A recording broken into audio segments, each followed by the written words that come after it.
आज इस special class में आप सभी का जी हाँ दोस्तों, फ्री प्रैक्टिस बैच के अंतर्गत आज हम पढ़ने वाले हैं यूपी टेट 2013 में पूछे गए हिंदी के सभी प्रश्न को। तो चलिए क्लास को स्टार्ट कर देते हैं। अगर पहली बार आए हैं आप तो चैनल को सब्सक्राइब करिएगा, क्योंकि यहाँ पर इस बार आपको यूपी टेट की फ्री प्रैक्टिस बैच प्रोवाइड की जा रही है, वो भी एकदम समझ लीजिए कि एकदम पॉइंट टू पॉइंट। चलिए क्लास को स्टार्ट करते हैं। जो लोग पहली बार आए हैं तो ज़रूर इस क्लास को पूरा देखेंगे, क्योंकि एक क्लास आप देखेंगे तभी तो आप जानेंगे कि किस प्रकार की तैयारी यहाँ पर आपको कराई जाएगी। देखिए, भ्रमित मत होइए, पेपर होगा, ऐसा मत हो सोचिए कि पेपर नहीं होगा। पेपर होगा, थोड़ा सा दो एक दिन इधर उधर होगा, लेकिन पेपर होगा। चलिए क्लास को स्टार्ट कर देते हैं, पढ़ते रहिए आप लोग। पहला प्रश्न देखते हैं क्या कह रहा है। प्रश्न में कहा जा रहा है कि कपटी मित्र के लिए सही मुहावरा है। कौन कपटी मित्र? तो चलिए बताइए। ए ऑप्शन का रहा है दांत काटी रोटी, बी ऑप्शन का रहा है आस्तीन का सांप, सी ऑप्शन का रहा है अक्ल की दुम, और डी ऑप्शन का रहा है आबनूस का कुंदा। जल्दी से कमेंट कर दीजिए और उत्तर बताइए कि कौन सा यहाँ पर सही होगा। तो चलिए बात करें, यहाँ पर आस्तीन का सांप, बिल्कुल यही हमारा उत्तर सही हो जाएगा। एक बात और याद करिए, ये आस्तीन का सांप जो है ये कपटी मित्र के लिए है। अगर बात करें क्या घनिष्ठ मित्रता के लिए कौन सा शब्द यूज होता है, तो घनिष्ठ मित्रता के लिए यूज होता है दांत काटी रोटी। ये मुहावरा जरूर याद करिएगा, घनिष्ठ मित्रता। ठीक है, घनिष्ठ लिख लीजिए, घनिष्ठ मित्रता के लिए।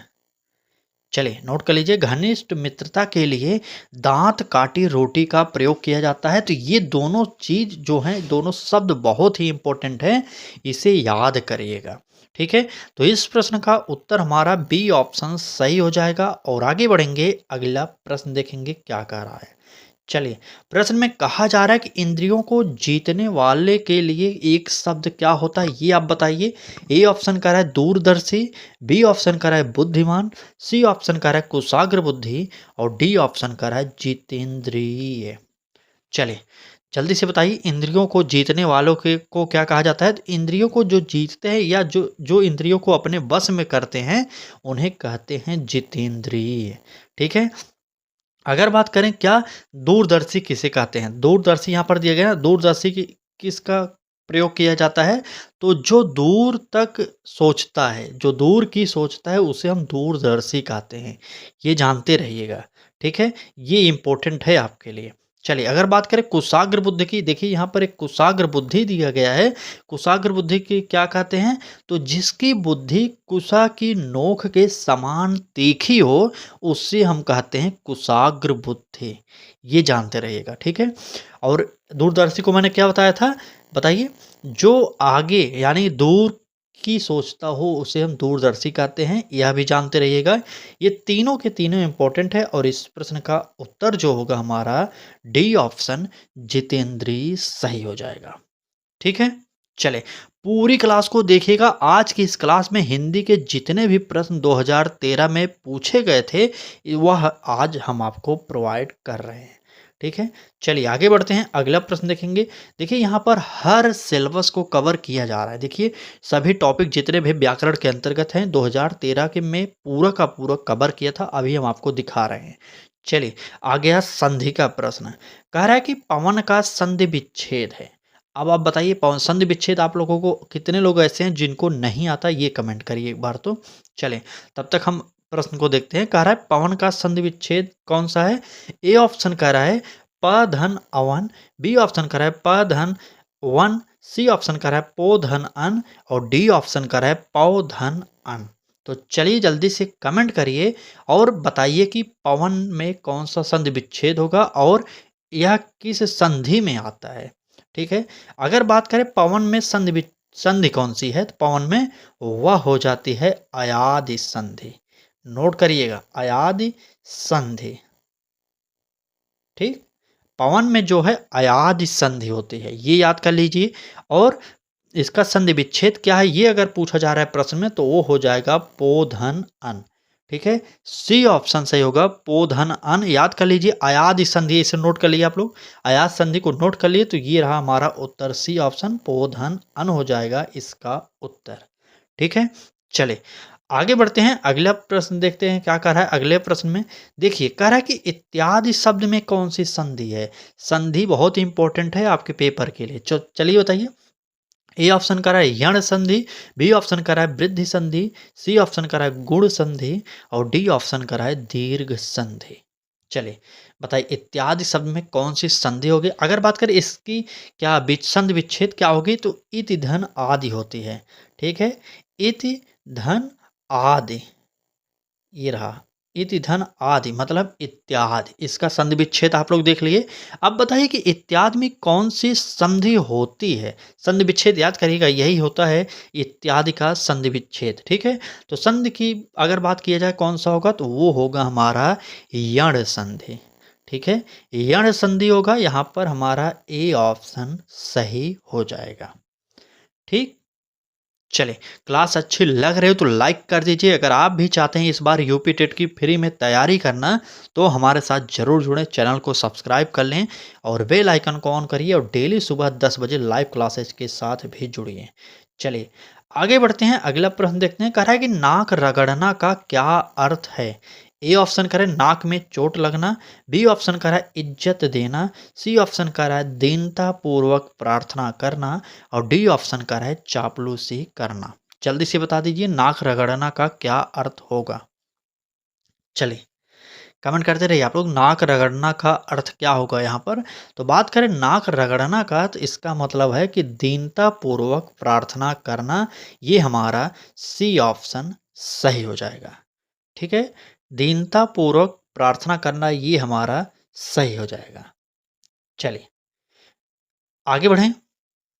ठीक ठीक, चलिए आगे बढ़ते हैं, अगला प्रश्न देखते हैं क्या कह रहा है। अगले प्रश्न में कहा जा रहा है कि उन्मूलन का विलोम क्या है। अब बताइए उन्मूलन का विलोम। देखिए संधि समास सारे के सारे टॉपिक को हम आपको अलग से कराएंगे, हर एक चैप्टर को अलग से मैराथन के द्वारा भी समझाएंगे। उसके बाद हर एक चैप्टर को प्रैक्टिस सेट के माध्यम से भी क्लास कराएंगे। बस आप हमसे जुड़े रहिए। अभी हम आपको प्रीवियस ईयर की श्रृंखला प्रोवाइड कर रहे हैं, जैसे ही ये समाप्त होगी तुरंत हम आपको बेहतरीन क्लासेज अपने तरफ से प्रोवाइड करेंगे। ठीक है, चलिए तब तक आप पढ़ते रहिए। क्या पूछा गया था प्रश्न में, उन्मूलन का विलोम क्या है। ए ऑप्शन कह रहा है उत्थान, बी ऑप्शन कह रहा है उत्कर्ष, सी ऑप्शन कह रहा है रोपण और डी ऑप्शन कह रहा है अवनति। चलिए जल्दी से बता दीजिए कि उन्मूलन का विलोम क्या होगा। तो बात करें उन्मूलन का विलोम क्या होता है तो वो होता है हमारा रोपण। यहाँ पर इस प्रश्न का उत्तर जो होगा सी ऑप्शन सही हो जाएगा। और देख लीजिए जो शब्द दिए गए हैं, अवनति का अगर पूछा जाए विलोम क्या होगा, अवनति का विलोम होता है उन्नति। ठीक है, उन्नति नोट कर लीजिएगा। यहाँ पर थोड़ा सा लिखने में दिक्कत हो रही है लेकिन आप लोग नोट करिए, मैं बोल रहा हूँ उन्नति। ठीक है, अगर बात करें उत्कर्ष का विलोम क्या होता है तो उत्कर्ष का विलोम क्या होगा, जल्दी बताइए। उत्कर्ष का विलोम, यहाँ पर उन्नति लिख ली है ना, चलिए उत्कर्ष का विलोम पूछा जाए अगर आपसे तो वह हो जाएगा अपकर्ष। ठीक, अपकर्ष ये हो गया, उत्कर्ष का विलोम अपकर्ष हो जाता है। अगर बात करें उत्थान का विलोम क्या होगा तो उत्थान का विलोम होता है पतन। ये हो गया, आप लोग नोट करते हुए चलेगा। तो उत्थान का विलोम पतन होता है, उत्कर्ष का विलोम अपकर्ष होता है और अवनति का विलोम उन्नति होता है और उन्मूलन का जो विलोम इसमें पूछा गया प्रश्न में वह हो जाएगा रोपण। ठीक, यहाँ पर हमारा सी ऑप्शन सही हो जाएगा। चलिए आगे बढ़ते हैं, अगला प्रश्न देखते हैं क्या कह रहा है। अगले प्रश्न में कहा जा रहा है कि महाप्रसाद, देखिए महावीर प्रसाद द्विवेदी ने आदिकाल को क्या संज्ञा दी है। ये बहुत इंपॉर्टेंट प्रश्न है। ये प्रश्न यूपी के 68,000 नहीं 69,000 में, जी हाँ 69,000 शिक्षक भर्ती में प्रश्न पूछा गया था यही सेम। तो जिन लोगों ने यूपी टेट का प्रीवियस ईयर रटा होगा ना, वहाँ पर इनको सिंपल 1 नंबर आराम से मिल गया होगा। तो चलिए आप भी रट लीजिए क्योंकि यह बार बार पूछा जाता है। तो क्या पूछा गया प्रश्न में, महावीर प्रसाद द्विवेदी ने आदिकाल को क्या संज्ञा दी। ये आदिकाल को संज्ञा क्या दी, क्या चारण काल दिया था, आदिकाल, वीरगाथा काल या बीज वपन काल या इनमें से कोई नहीं। क्या होगा, इनमें से कोई नहीं तो ऑप्शन ही नहीं। चलिए बताइए। चलिए महावीर प्रसाद द्विवेदी, द्विवेदी युग के हैं। चलिए ठीक है, अगर बात करें किस नाम से इन्होंने संबोधित किया तो इन्होंने क्या संबोधित किया था, बीज वपन काल। ठीक है, इन्होंने क्या कहा, बीज वपन काल आदिकाल को कहा था, ये आप लोग याद करिएगा। ठीक है, अगर बात करें आदिकाल को, आदिकाल का नाम किसने दिया था, तो आचार्य हजारी प्रसाद द्विवेदी ने कहा था। ठीक है, और वीरगाथा काल इस आदिकाल को किसने कहा था, अगर यह पूछा जाए तो वह कहा था आचार्य विश्वनाथ प्रसाद मिश्र। वीरगाथा काल कह सकते हैं या वीर काल कहेंगे। ठीक है, ये याद करिएगा। अगर बात करें चारण काल किसने कहा था आदिकाल को, चारण काल आदिकाल को कहने वाले थे जॉर्ज ग्रियर्सन। ठीक है, तो इन लोगों का भी आप लोग नाम याद करिए, क्योंकि अगर प्रश्न सेम टू सेम रिपीट नहीं होगा तो इनसे संबंधित कुछ ना कुछ पूछा जा सकता है आपके पेपर में। ठीक है, तो चलिए इस प्रश्न का उत्तर आप लोग डी ऑप्शन को नोट कर लीजिए और आगे बढ़ते हैं, अगला प्रश्न देखते हैं क्या कह रहा है। चलिए, प्रश्न में कहा जा रहा है कि अति शोधो स्नेह को मार्ग है, किसकी पंक्ति है, ठाकुर की है, जयशंकर प्रसाद की है, भारतेंदु हरिश्चंद्र की है या घनानंद की है। चलिए जल्दी से कमेंट कर दीजिए तो देखते हैं कितने लोग उत्तर सही बता रहे हैं। चलिए जल्दी कमेंट करिए जल्दी से। अति शोधो स्नेह को मार्ग है, तो यह जो पंक्ति है यह है घनानंद की। ठीक है, तो घनानंद आप लोग डी ऑप्शन को नोट कर लीजिए, क्योंकि यह घनानंद जो है ये बहुत ही इंपॉर्टेंट है आपके पेपर के लिए। चलिए आगे बढ़ते हैं, अगला प्रश्न देखते हैं। पूछा जा रहा है कि कालिंदी का पर्यायवाची है, तो जल्दी से बता दीजिए कालिंदी का पर्यायवाची कौन सा होगा, सरस्वती होगा, लक्ष्मी होगा, गंगा होगा या जमुना होगा। तो चलिए बताइए, जल्दी जल्दी कमेंट करते रहिए। तो इस प्रश्न के उत्तर की बात करें, कालिंदी का जो पर्यायवाची होता है जमुना होता है। जमुना कहें या यमुना भी मिल सकता है आपको ऑप्शन में। ये मत समझिएगा कि सर ने बताया था जमुना लेकिन यमुना आ गया, ऐसा नहीं, जमुना हो या यमुना हो आपको ऑप्शन में कभी कभी इधर उधर कर देते हैं लोग। ठीक है, तो यहाँ पर अगर दोनों में से कोई एक हो तो आप उत्तर उसी को मारिएगा। ठीक है, तो चलिए बात करें सरस्वती की कुछ पर्यायवाची शब्दों को, तो सरस्वती के कुछ पर्यायवाची शब्द हैं भारती, शारदा, वीणा, गिरा, ये सब जो हैं ब्राह्मी या वीणापति, वागीश, ये सब जो हैं सरस्वती के पर्यायवाची हैं। ठीक, और किसका है, गंगा का बात कर लेते हैं। चलिए गंगा को बता देते हैं। तो बात करें गंगा के पर्यायवाची में, जैसे भागीरथी, जाह्नवी, देवसरी या त्रिपगा, त्रिपथका है, त्रिपथका जी हाँ, त्रिपथका है, देव नदी है, मंदाकिनी है, अलकनंदा है, देवपगा है, विष्णुपरी हैं, तो ये सब गंगा के पर्यायवाची हो गए। अब बची हमारी लक्ष्मी, तो लक्ष्मी का पर्यायवाची की बात किया जाए तो श्री जो है, श्री देखिए ये इम्पोर्टेंट है, श्री शब्द जो है ये है लक्ष्मी का पर्यायवाची। ठीक है, श्री, कमला, रमा, पद्मा, पद्मासन, इंदिरा, ये सब जो हैं ये हैं लक्ष्मी के पर्यायवाची। ठीक, तो यहाँ पर कालिंदी का पर्यायवाची पूछा गया था आपसे प्रश्न में, तो इसका उत्तर हमारा डी ऑप्शन सही हो जाएगा। चलें आगे, चलें आगे बढ़ते हैं, अगला प्रश्न देखते हैं।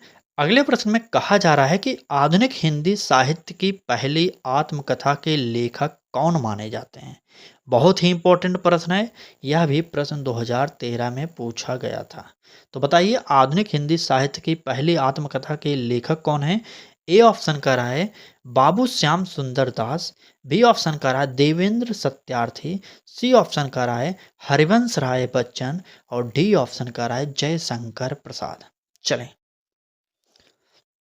जल्दी से बताइए, कमेंट करिए और उत्तर दीजिए कौन सा उत्तर यहाँ पर हमारा सही हो जाएगा। चलिए तो बात करें आधुनिक हिंदी साहित्य की पहली आत्मकथा के लेखक कौन थे, तो वो थे बाबू श्याम सुंदर दास। ठीक है, तो बाबू श्याम सुंदर दास यहाँ पर हमारे उत्तर ए में सही हो जाएंगे। और मेरी आत्मकथा, ठीक है, मेरी आत्मकथा ये जो बोल रहे हैं पहली आत्मकथा थी, इसका प्रकाशन कब हुआ था, तो इन्होंने लिखा था 1941 में। याद करिएगा 1941 में यह लिखी गई थी और यह आधुनिक हिंदी साहित्य की पहली आत्मकथा के लेखक बने थे उस समय। ठीक, चलें आगे। ठीक ठीक, चलिए अगला प्रश्न देखते हैं क्या कह रहा है। अगले प्रश्न में कह रहा है कि किस कवि को कवियों का कवि कहा जाता है। बहुत ही इंपॉर्टेंट है यह प्रश्न। पूछा जा रहा है किस कवि को कवियों का कवि कहा जाता है। ए ऑप्शन में धर्मवीर भारती दिए गए हैं, बी ऑप्शन में शमशेर बहादुर सिंह, सी ऑप्शन में जयशंकर प्रसाद और डी ऑप्शन में इनमें से कोई नहीं। तो जल्दी से कमेंट कर दीजिए और उत्तर बता दीजिए कि कवियों का कवि किसे कहा जाता है। चलिए जल्दी से कमेंट करिए और उत्तर बताइए। ठीक ठीक, चलिए बताते रहिए आप लोग। देखिए आप लोग गलत, जैसे कि ना पता हो या पता हो, तब भी आप कमेंट करते रहिए। जैसे कि कुछ लोग हैं जिनको यह प्रश्न का उत्तर नहीं पता, अगर आपने जैसे मान लीजिए ए ऑप्शन दे दिया, जब मैं बताऊंगा कि ये ऑप्शन गलत है तो आपको हमेशा के लिए वह शब्द याद हो जाएगा। ठीक है, एक बार ऐसा करके देखिए तो अब आप जान जाएंगे। ठीक, तो बात करें कवियों का कवि किसे कहा जाता है, तो शमशेर बहादुर सिंह को कवियों का कवि कहा जाता है। ठीक, चलें आगे। चलिए आगे बढ़ते हैं, अगला प्रश्न देखते हैं क्या कह रहा है। तो प्रश्न बहुत ही इंपॉर्टेंट है, थोड़ा टफ भी लग सकता है आपको। प्रश्न में कह रहा है, दशरथ सुत तिहु लोक बखाना, राम नाम का मरम है जाना। जाना होता है कहीं कहीं, कहीं कहीं आना होता है, तो यहाँ आना कर लीजिए। ठीक है, दशरथ सुत तिहु लोक बखाना, राम नाम का मरम है आना। यह पंक्ति किसके द्वारा लिखी गई थी, यह पूछा जा रहा है। ए ऑप्शन कह रहा है तुलसीदास, बी ऑप्शन कह रहा है कबीर, सी ऑप्शन कह रहा है केशव और डी ऑप्शन कह रहा है सूरदास। चलिए चलिए जल्दी से कमेंट करिए। दशरथ सुत तिहु लोक बखाना, राम नाम का मरम है आना। तो जल्दी बताइए यह पंक्ति जो है किसके द्वारा लिखी गई थी। चलिए बताइए। बिल्कुल सही, अगर आपने भी उत्तर क्या दिया है कबीर, बिल्कुल सही, कबीर हमारे उत्तर में सही बैठ रहे हैं, इसलिए यह प्रश्न का उत्तर हमारा बी ऑप्शन सही हो जाएगा। ठीक, चलें आगे। चलिए आगे चलते हैं, अगला प्रश्न देखते हैं क्या कह रहा है हमारा अगला प्रश्न। अगले प्रश्न में कहा जा रहा है, हिंदी का पहला पत्र है, पत्र या पत्रिका कुछ भी लिखा जा सकता है, याद करिएगा। हिंदी का प्रथम पत्रिका क्या है, यही आपसे पूछा जा रहा है। ए ऑप्शन का रहा है उदंत मार्तंड, बी ऑप्शन बनारस अखबार, सी ऑप्शन हरिश्चंद्र मैगजीन और डी ऑप्शन इनमें से कोई नहीं। तो चलिए बताइए कि हिंदी का पहला पत्रिका कौन सा है इसमें से। चलिए तो हमारा उत्तर क्या होगा, चलिए देखते हैं। बिल्कुल सही, तो हमारा जो उत्तर होगा वह होगा उद्दंड मार्तंड। अगर बात करें इसका प्रकाशन कब हुआ था, एक बार यह कमेंट करिए। तो इसका प्रकाशन कब हुआ था, तो 30 मई, डेट भी याद करिएगा मई। चलिए 30 मई को कब हुआ था, सन 1826 में किसने किया था, 1826 में किसने किया था, तो कानपुर के एक निवासी थे जुगल किशोर। ठीक है, तो इसके संस्थापक वही बने थे, संपादक। चलें ठीक, ये मार्तंड उटंड अगर पूछा जाए किस भाषा में थी, तो यह थी खड़ी बोली में, यह भी जानते रहिएगा। ठीक है, चलिए आगे बढ़ते हैं, और इसी के स्थापना दिवस के उपलक्ष्य में 30 मई को राष्ट्रीय हिंदी पत्रकारिता दिवस मनाया जाता है। यह भी नोट करिए कि जब इसका प्रकाशन किया गया था 30 मई को, और इसी की डेट को बाद में आगे चलकर एक तिथि बना दी गई, क्या कि राष्ट्रीय हिंदी पत्रकारिता दिवस कब मनाया जाएगा, तो 30 जनवरी को, 30 मई को, माफ़ी चाहेंगे 30 मई को मनाया जाएगा। ठीक है, यहाँ से ये जानते रहिएगा, हमारा उत्तर इसका ए ऑप्शन सही हो जाएगा। चलिए अगला प्रश्न देखते हैं क्या कह रहा है। अब अगले प्रश्न में कहा जा रहा है कि चिंतामणि किसका निबंध है। ए ऑप्शन कह रहा है बाल मुकुंद गुप्त का, बी ऑप्शन कह रहा है हजारी प्रसाद द्विवेदी का, सी ऑप्शन कह रहा है रामचंद्र शुक्ल का और डी ऑप्शन कह रहा है श्याम सुंदर दास का। बताइए चिंतामणि किसकी रचना है।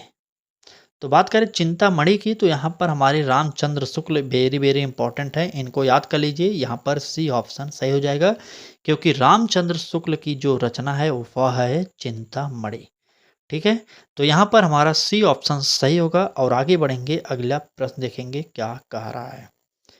चलिए अगले प्रश्न में कह रहा है कि काशी नागरी प्रचारिणी सभा की स्थापना किस वर्ष हुई। ए ऑप्शन करा है 1893 में, बी ऑप्शन करा है 1900 में, सी ऑप्शन करा है 1793 में और डी ऑप्शन 1905 में।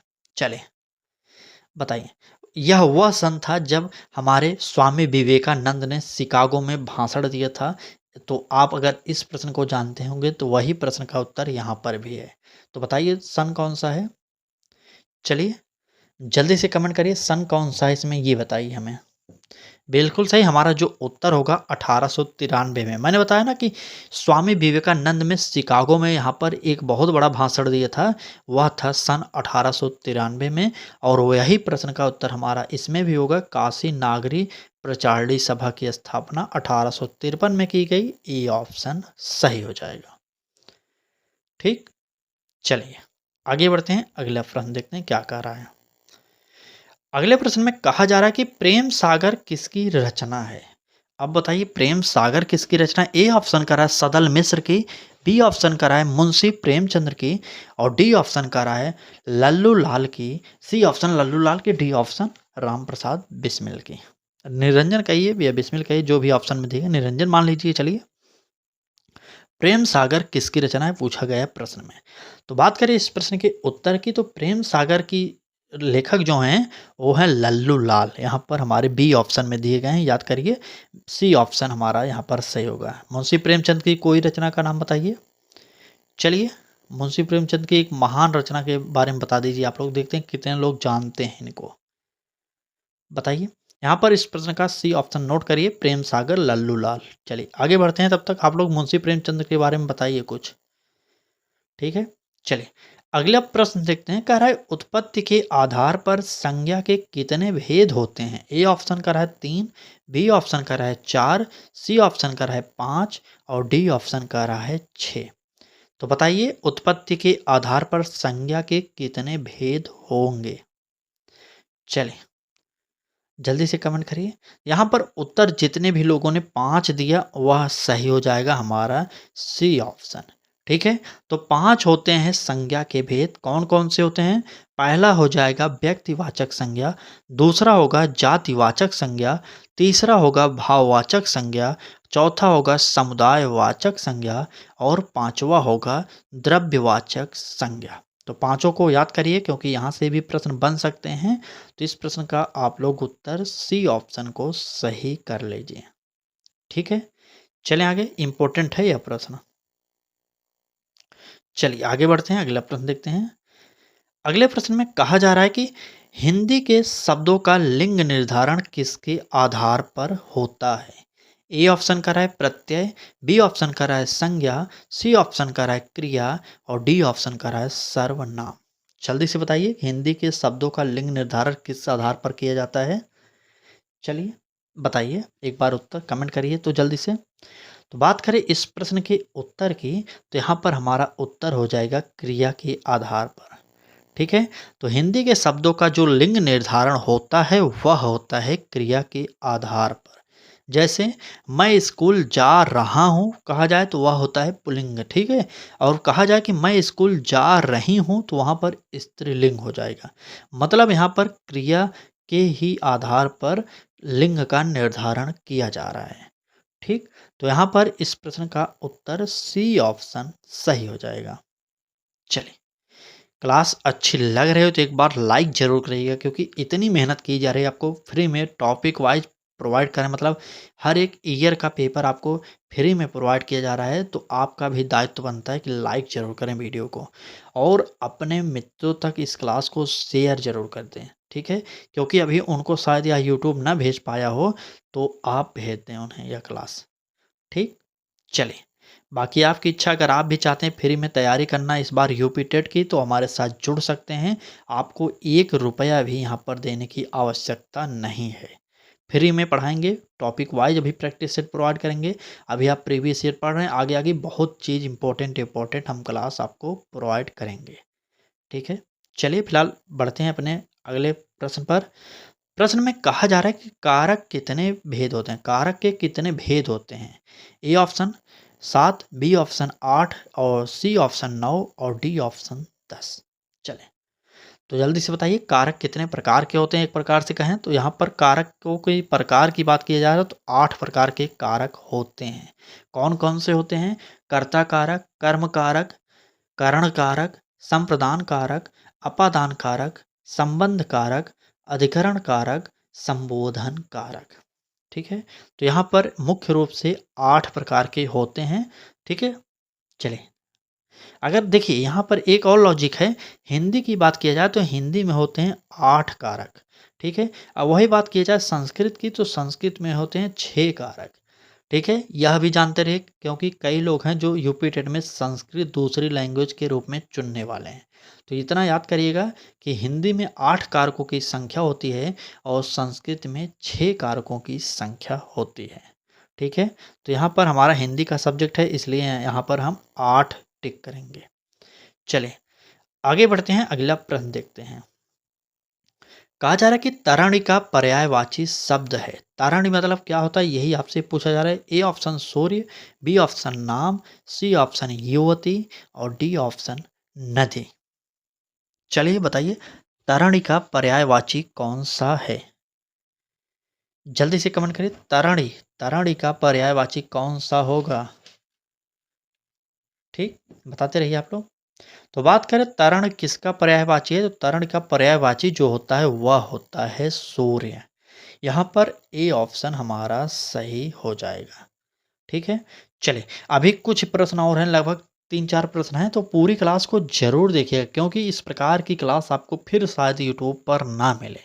अभी मौका है, देख लीजिए, नहीं तो बाद में जिस प्रकार से समय बीत रहा है ना उस प्रकार से आप तैयारी नहीं कर पाएंगे। चलिए फिलहाल इसका उत्तर ए ऑप्शन सही करिएगा आप लोग। आगे बढ़ते हैं, अगला प्रश्न देखते हैं क्या कह रहा है अगले प्रश्न में। तो कह रहा है कि मीन का पर्यायवाची शब्द है।